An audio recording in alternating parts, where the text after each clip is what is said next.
Olá a todos, meu nome é João Felipe e estou ministrando juntamente com o professor Ronaldo a disciplina de Histologia Líquidos Cavitários e hoje vamos dar início à análise do líquido.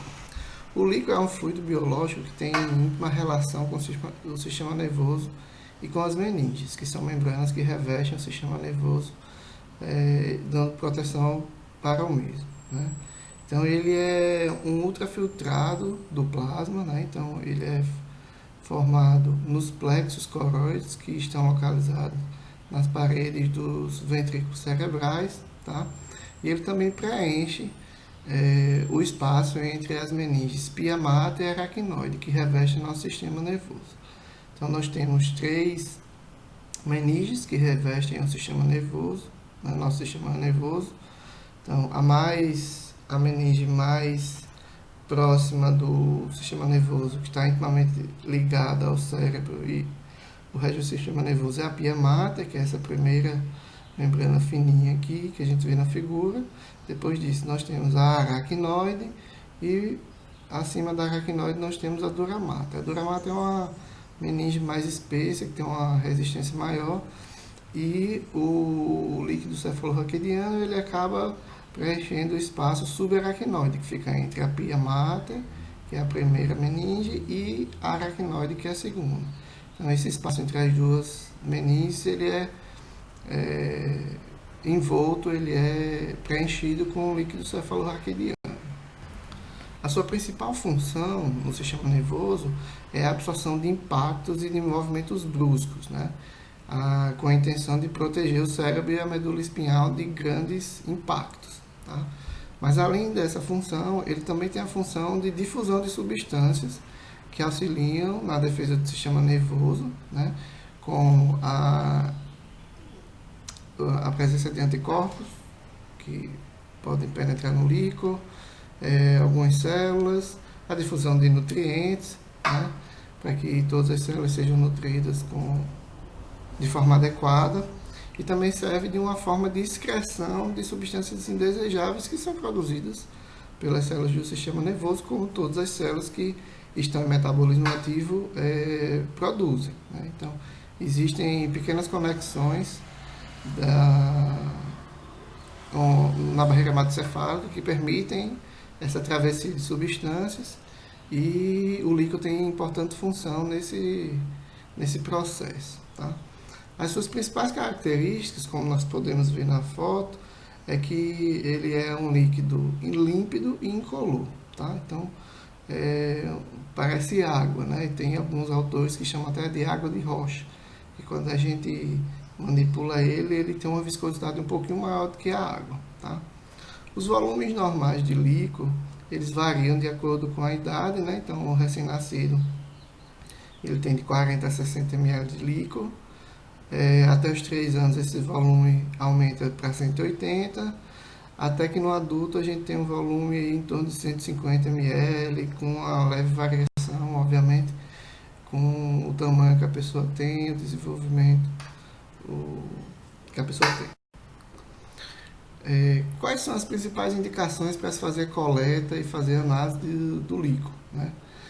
Principal e a mais corriqueira das indicações é suspeita de infecção meníngea, né, as meningites, sejam elas meningites bacterianas, que são muito comuns, meningites fúngicas ou meningites virais, como também quadros de encefalite, né, onde a gente tem um acometimento maior do sistema nervoso, já com envolvimento do cérebro, às vezes lesão cerebral, que pode também ter origem tanto viral, bacteriana, quanto também parasítica, né? Quadros de suspeitas de hemorragias subaracnoides, que acontecem nos acidentes vasculares cerebrais, principalmente no acidente vascular cerebral hemorrágico, que a gente chama comumente de derrame, né? Pode ser uma indicação também. Os processos malignos que acometem o sistema nervoso, os tumores, os cânceres que acometem o sistema nervoso, tanto tumores específicos do sistema nervoso, como também secundários, né? Então, metástases de tumores, por exemplo, de câncer de mama, que acabam por atingir o cérebro via hematológica, e aí se desenvolve um processo maligno no sistema nervoso. Um outro tipo de câncer que pode atingir o sistema nervoso está relacionado às leucemias, principalmente leucemia linfóide. Então, muitas vezes a gente tem o acometimento, a gente tem a entrada das células linfocíticas, dos blastos, no sistema nervoso, trazendo acometimentos e complicações do sistema nervoso. Além também de doenças desmielinizantes. Então, o nosso sistema nervoso ele é formado por uma quantidade de neurônios. A comunicação entre os neurônios ela se dá por meio de impulsos elétricos, e as vias de transmissão dos impulsos ela é revestida por uma substância isolante, que é a bainha de mielina. Então, as doenças onde a bainha de mielina ela vai sendo destruída, e existem várias, como a esclerose lateral amiotrófica, isso acontece na esclerose múltipla, acontece também no Alzheimer. Então, nessas doenças também pode haver indicação de coleta de líquor, e aí, normalmente, nas doenças desmielinizantes, algo que a gente vê assim, de forma bem importante, é o aumento da quantidade de proteína que existe no líquor em relação ao líquor considerado normal. A coleta do líquor ela pode ser realizada em 3 locais diferentes, de 3 formas diferentes. A principal forma de coleta do líquor é a punção lombar, onde a pessoa se posiciona em decúbito lateral, e o médico, que é o profissional habilitado para fazer esse tipo de coleta, ele vai fazer a coleta entre a terceira e a quarta vértebras lombares, ou quarta e quinta vértebra lombar. Pode até descer mais um pouquinho e fazer a coleta entre a quinta vértebra lombar e a primeira sacral.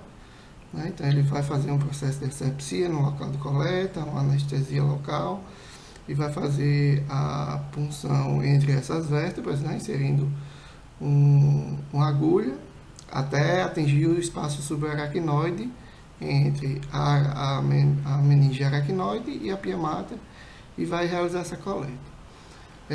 Existe também a punção ventricular, que pode ser realizada em neonatos ou pacientes neurocirúrgicos, ou que tenham derivação ventricular, que é um processo onde o indivíduo tem um catéter colocado diretamente no ventrículo para retirar excesso de líquido, que acontece na hidrocefalia. Então, nos neonatos que ainda tem a fontanela aberta, é possível fazer esse tipo de coleta. E também existe a punção suboccipital, que vai fazer a coleta direto da cisterna magna, como nós podemos ver aqui nessa figura, na parte de trás da cabeça. Ela é um tipo de coleta que não é tão comum e normalmente é feita em caso de hipertensão craniana, onde não se recomenda fazer a punção lombar. Pode ver na foto anterior, translúcido. Ele pode estar semiturvo, em função da presença de células, bactérias, fungos. Pode estar turvo, quando ele tem uma quantidade desses componentes maior, se ele tem mais de 200 leucócitos por microlitro de líquor, ele provavelmente vai se apresentar turvo, ou acima de 400 hemácias. Ele pode também estar hemorrágico, então ele pode estar avermelhado. Nesse caso, vai ser necessário um procedimento para a gente diferenciar se essa hemorragia é uma hemorragia do sistema nervoso, ou se ele está hemorrágico em função de um acidente de punção. Então, se durante a punção ele acabou pegando algum vaso e o sangue que extravasou contaminou esse líquor, isso pode, normalmente quando isso acontece, no início da coleta do líquido ele vem hemorrágico, mas nos próximos tubos ele tende a ficar límpido. Então, só por essa observação a gente já começa a desconfiar de que tenha sido um acidente de punção, né? Mas se for um acidente de punção mais intenso, e ele não coletou os 3 tubos, só deu para coletar 2, e os 2 estão hemorrágicos, uma forma da gente diferenciar é centrifugar o tubo, né? E se por acaso, depois da centrifugação, formar um precipitado e o líquido se transformar em um líquido límpido, a gente vai ter certeza que isso foi um erro de punção e não é proveniente de uma hemorragia do sistema nervoso, tá? Se ele se mantiver hemorrágico, isso está relacionado a um processo de hemorragia patológica, que pode ser dos mais variados tipos, né? Pode ter sido um derrame, um tumor que está gerando uma hemorragia intracraniana, dentre outros. E existe uma outra possibilidade desse líquido vir coagulado, né? Então, se o líquido vier coagulado, isso impede, primeiramente, isso é um critério de rejeição para análise do líquido, não tem como analisar o líquido coagulado, e isso é característico de lesão importante da barreira hematoencefálica, porque a gente tem uma grande quantidade de proteínas da coagulação do sangue contaminando o líquido, e aí quando a gente faz a coleta ele acaba coagulando, tá? Então, não dá para analisar o líquido quando ele está coagulado.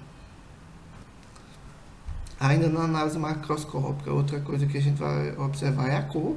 Então, o líquor normal ele é incolor, né, transparente, mas ele pode ser também eritrocrômico, né, de vermelho a alaranjado. Isso indica a presença de oxihemoglobina liberada no líquor. Então, normalmente a presença da oxihemoglobina ela é relacionada a quadros de hemólise nas hemorragias, né? Normalmente isso não está relacionado com o erro de punção, porque no erro de punção eu tenho as hemácias íntegras, né? Quando a hemácia é lisa, isso normalmente já está relacionado a algum processo de hemorragia, e a presença da oxihemoglobina vai avermelhar ou deixar alaranjado esse líquido, né? Então, a gente pode ver aqui na figura algumas variações de cores avermelhadas e alaranjadas. E isso aí vai estar relacionado com um processo de hemólise recente.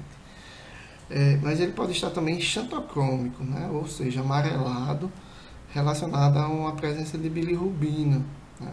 Essa bilirrubina é formada pela metabolização da oxihemoglobina que foi liberada anteriormente.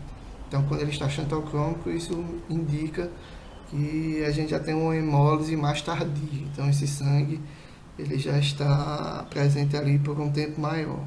Tempo esse que já deu para metabolizar essa hemoglobina em bilirrubina, que é um processo na metabolização da hemoglobina. No tubo para análise bioquímica, nós teremos algumas análises a serem realizadas.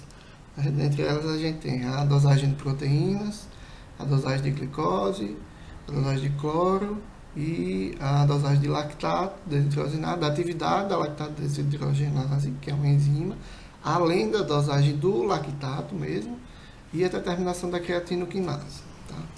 Então, na análise das proteínas, 80% das proteínas do líquido são provenientes do plasma, como ultrafiltrado, e normalmente elas correspondem a menos de 1% dos níveis plasmáticos, então a quantidade é bem pequena, tá? Quando a gente observa um aumento de proteínas no líquido, isso pode estar relacionado principalmente a processos inflamatórios, né? Processos infecciosos, muito relacionados com as meningites, processos tóxicos e até alérgicos, né? Então, a gente teve um caso aí essa semana de um aluno de veterinária, por exemplo, que foi picado por uma cobra naja, né, que é uma cobra que a gente não tem na nossa fauna. E o veneno da naja ele é extremamente neurotóxico, né? Então, apesar de já se saber o motivo do quadro do paciente, se a gente coletasse líquor, a gente teria um aumento de proteína importante no líquido desse paciente em função da toxicidade do veneno da cobra, tá? Então, normalmente, a proteína quando está aumentada está relacionada a processo infeccioso ou inflamatório, principalmente nas meningites bacterianas ele está aumentado, tá? Também nas hemorragias e nos tumores. E uma das principais causas de aumento das proteínas são as alterações na permeabilidade da barreira hematoencefálica. Então, quanto mais lesão a barreira hematoencefálica sofrer, maiores serão as quantidades de proteína no líquido. Tá? Aqui a gente tem um quadrinho que mostra as concentrações normais de proteína, e isso também dependendo do tipo de punção que foi realizado. Tá?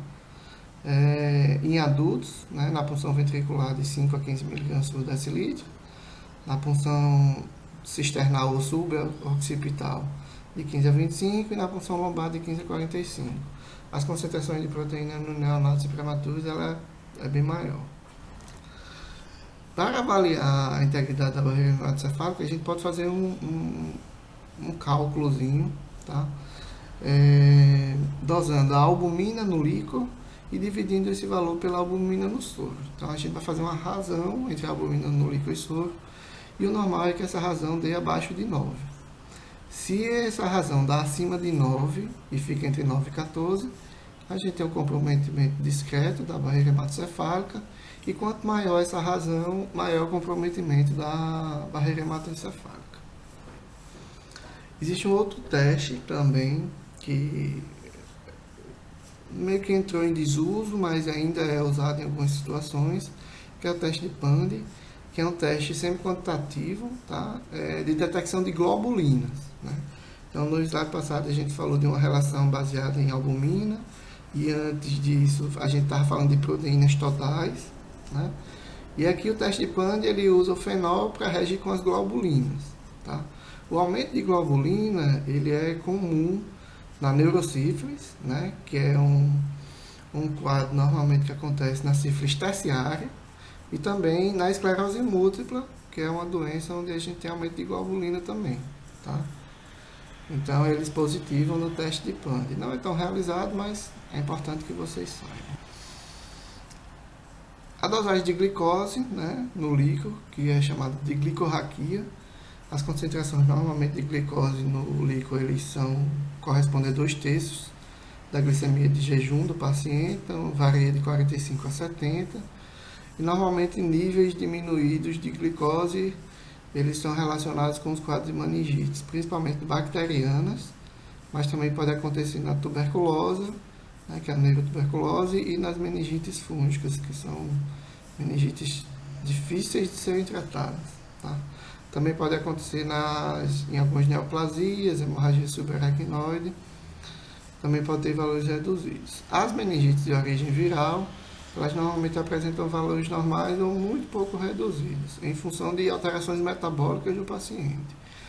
Normalmente a glicose é diminuída nas meningites bacterianas, fúngicas, em função do consumo, do próprio consumo dessa glicose para o metabolismo dos micro-organismos. Como os vírus não fazem essa utilização, normalmente esses valores são normais.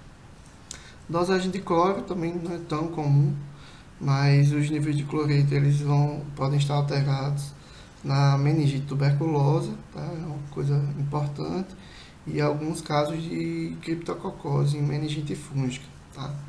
Então, às vezes serve para fazer a diferenciação de meningite fúngica e viral, bacteriana. Lembrando que essa análise do líquido, cada análise dessa ela não deve ser olhada de forma pontual. Ela precisa ser analisada como um todo. Então, associar as análises macroscópicas de cor, aspecto, com a quantidade de proteína, com a dosagem de glicose, com a determinação do cloro e as outras análises que nós veremos mais adiante. Secar. Então, vamos retornar aqui. Dei um errozinho no botão, desculpa aí. Na análise microbiológica, né, a gente vai ter um importantíssimo papel aí da análise microbiológica para a identificação dos agentes causadores, principalmente das meningites, né, que são infecções que acometem as meninges, afetando principalmente a pia mata e a aracnoide, né, e aí a gente tem um processo bastante grave que pode culminar com um desfecho trágico de óbito. Mas hoje em dia a gente já tem, na análise do líquido e em todas essas análises, muitas informações para fechar um diagnóstico e iniciar o tratamento específico de maneira mais rápida possível. Tá? Então, as meningites, elas têm como principais manifestações clínicas apresentação de febre, característico de processos infecciosos, a rigidez nucal, é muito comum nos adultos e crianças, vômitos e cefaleia. Então, o indivíduo está vomitando, dor de cabeça forte, febre, não consegue baixar a cabeça, não consegue encostar o queixo no peito, né? Característico da rigidez nucal, por causa da inflamação das meninges, a suspeita de meningite é bem grande, né? Não necessariamente se tem rigidez, se só é meningite se tem rigidez nucal, não, depende do organismo do paciente, depende da fase da doença. Em recém-nascidos e lactentes a gente normalmente não vê rigidez nucal, né? A gente tem febre, pode ter até hipotermia, letargia, desconforto respiratório, em função das alterações que essa inflamação pode causar no controle do sistema nervoso nas funções automáticas, né? Do sistema nervoso autônomo também. Pode ter icterícia, vômitos, irritabilidade, alteração do tônus muscular e até convulsões. Então, nem sempre a rigidez nucal ela está presente. Então, como é que esses micro-organismos chegaram lá no sistema nervoso, né, frente a tantas barreiras que existem para elas chegarem, né? Então, uma das vias de entrada é um acesso direto por fraturas de crânio, indivíduos que têm defeitos de fechamento do tubo neural, né, onde o mais conhecido é a espinha bífida, onde a coluna do indivíduo normalmente tem uma malformação e fica exposta, né? Está muito relacionado a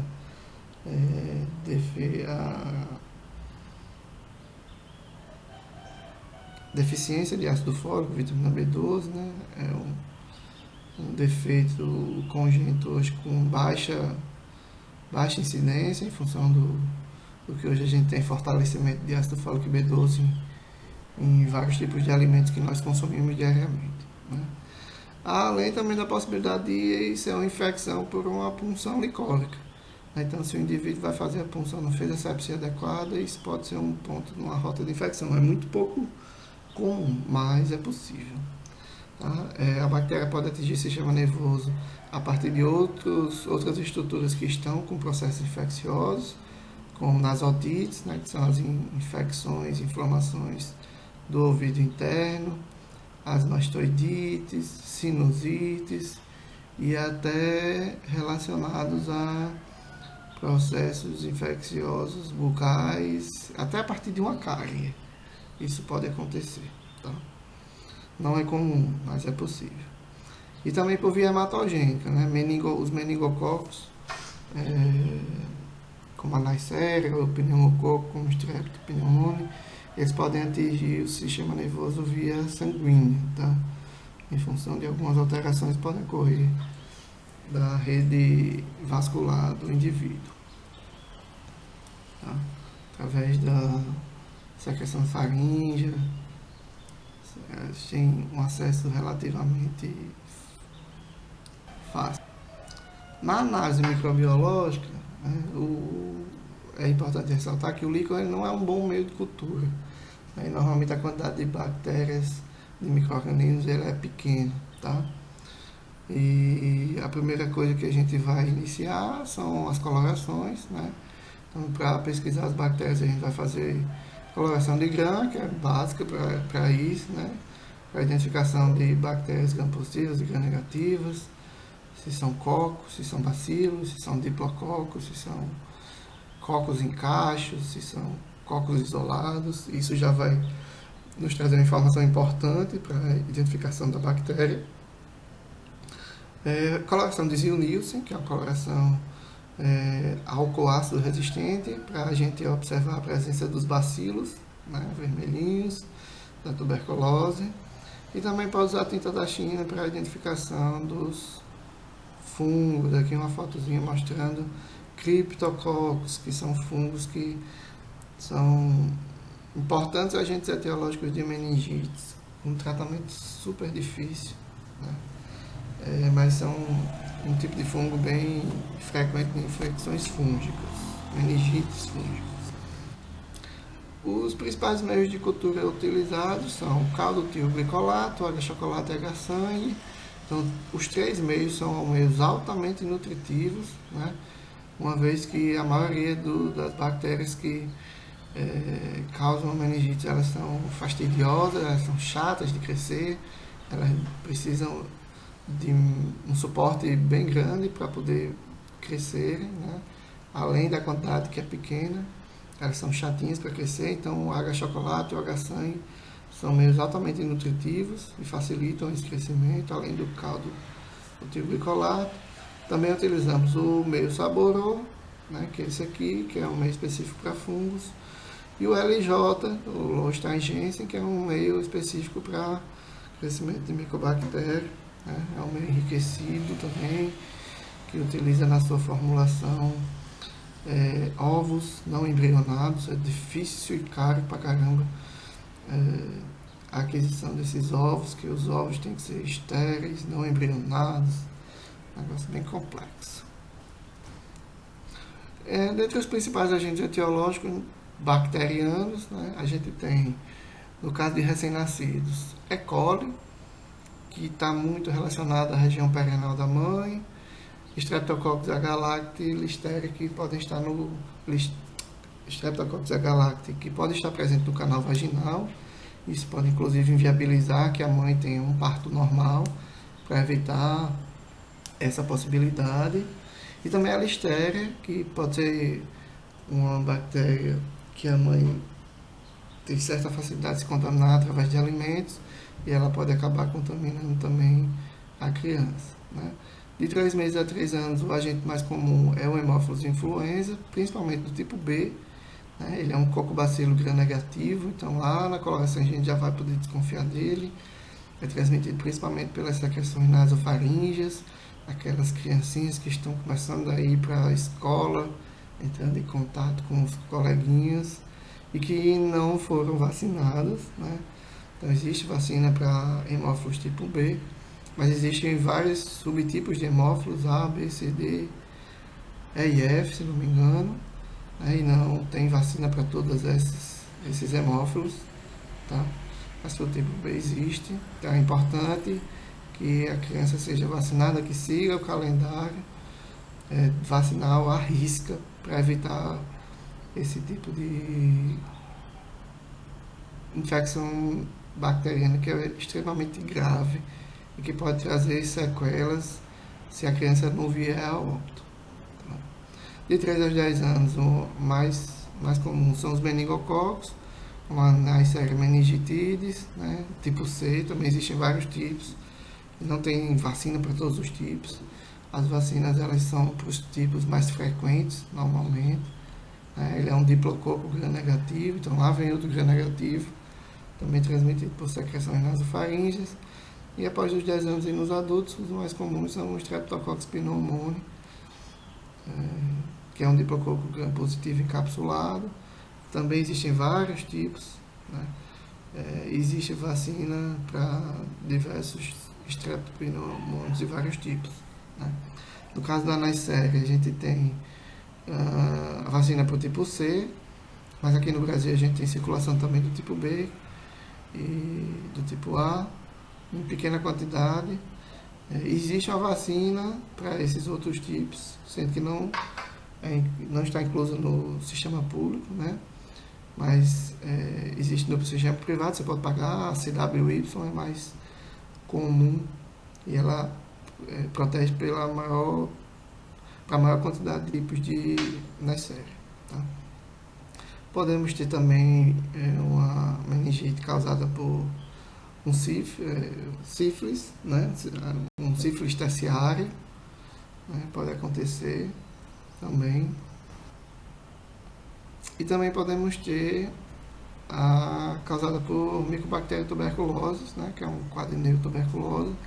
Ela atinge o sistema nervoso por via sanguínea, a partir dos pulmões, né? O líquor normalmente é claro, levemente opaco, diferente de como ocorre normalmente nas meningites por pneumococo, streptococo, onde o líquor a gente normalmente observa ele bem turvo, né? E nesse caso, quando o líquido é deixado em repouso, ele forma um retículo de fibrina, é uma característica importante da neurotuberculose.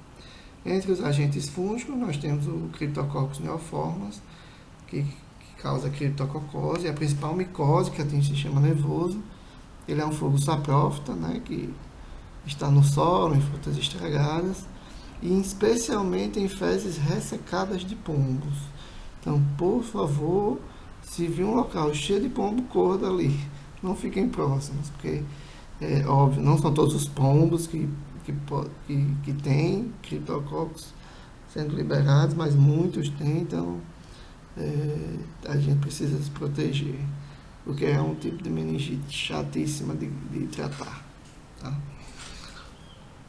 E a maioria dos casos acontece em pacientes imunossuprimidos, né? Então, pacientes transplantados, pacientes HIV positivos, pacientes fazendo uso direto de corticoide. Dentre os agentes virais, a gente não tem aí algum meio de crescimento para esses vírus, né? A gente teria algumas alternativas com isolamento viral em cultivo celular, mas isso é extremamente caro. Acaba sendo um pouco inespecífico, porque a gente consegue observar a proliferação viral, mas não é fácil identificar qual é o vírus especificamente, né? Nas meningites, 80% dos casos são causados por enterovírus, do tipo ecovírus, poliovírus ou coxsackie. Os coxsackie 6 e 9 são bem frequentes, né?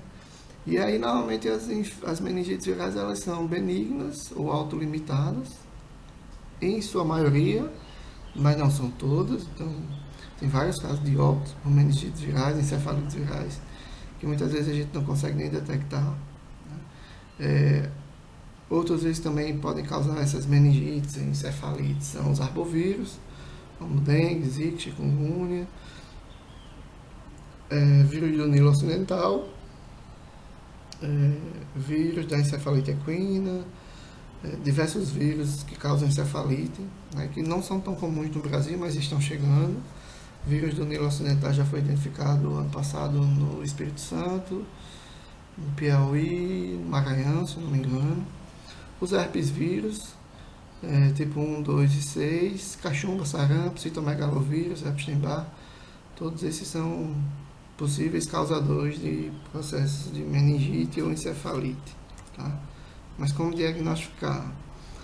Muitos deles a gente consegue com cito, Epstein-Barr, sarampo, herpes, a gente consegue fazer sorologia. No caso dos herpes, a gente não vai ter aí a tipificação de qual tipo de herpes, e a gente vai ter que ter um tempo de sintomas maior para poder já ter anticorpos, né? E uma forma que vem se desenvolvendo e vem sendo aplicada cada vez mais na identificação dos agentes etiológicos virais por PCR, né? O líquido, a amostra de líquido coletada, ela vai precisar se congelar, porque a maioria dos vírus são vírus de RNA e são termosensíveis, então logo após a coleta já tem que congelar, né? A PCR é essencial, porque ele identifica especificamente o vírus, qual até o subtipo do vírus. Então a gente vai passar por um processo de extração do RNA ou DNA viral e vai colocar isso na mistura com iniciadores específicos para cada vírus, a DNA polimerase, vai colocar no equipamento, e quando o vírus está presente a gente vai ter o aparecimento dessa curvazinha aqui ascendente, tá? Então aqui a gente tem 4 curvas, seriam 4 vírus diferentes que estariam sendo identificados, tá? Então é uma metodologia de tecnologia altamente avançada, né, e relativamente cara, mas que está cada vez mais dentro do laboratório clínico. Na análise microscópica, as contagens celulares são realizadas com líquido não diluído, em câmara de contagem manual, né? No caso da contagem global, a gente vai na câmara de fluxo Rosenthal, que é uma câmara muito parecida com a de Neubauer, que a gente tem mais contato. Ela é dividida em 16 quadrados grandes, né? Cada quadrado grande desse tem 1 milímetro quadrado, e cada quadrado grande desse é dividido em outros 16 quadradinhos, tá? A gente vai usar o líquido não diluído, vai adicionar na câmera, vai recordar sedimentar e vai contar todas as células dos 16 quadrados e depois vai dividir por 3. Tá? Então, quantidade de leucócitos para adulto até 4 é normal e para recém-nascido até 15. Hemácias não são normais, a não ser que principalmente se for relacionada a uma hemorragia subaracnoide e tal, mas pode aparecer em função de lesão durante a punção, tá? Erro de punção. Global também é a contagem diferencial dessas células, tá? E aí a gente vai conseguir identificar não só hemácias, leucócitos, mas também existe a possibilidade de a gente ter células tumorais, que a gente vai ter que fazer a análise de características nucleares, citoplasmáticas, para ter um indicativo de uma célula alterada, né? Uma análise patológica. Na diferencial de leucócitos, a gente vai fazer um esfregaço, né? Corado com Leishman, normalmente. Mas a gente tem duas formas de fazer isso. Então, uma delas é a câmara Sulta, que é essa figura aqui, tá? E a outra é utilizando o citoclip para citocentrífuga, né? A gente usa um citofunil, porque a gente precisa de uma sedimentação que seja menos intensa possível, porque quando a gente faz centrifugação para concentrar, isso pode alterar as células, quando a gente está necessitando observar células em caso de tumores, tá? Então a gente vai fazer a colação, vai ler a lâmina, né? E o normal é que a gente tem de 2 a 5% de neutrófilos e a maioria das células sejam linfócitos, tá? Então,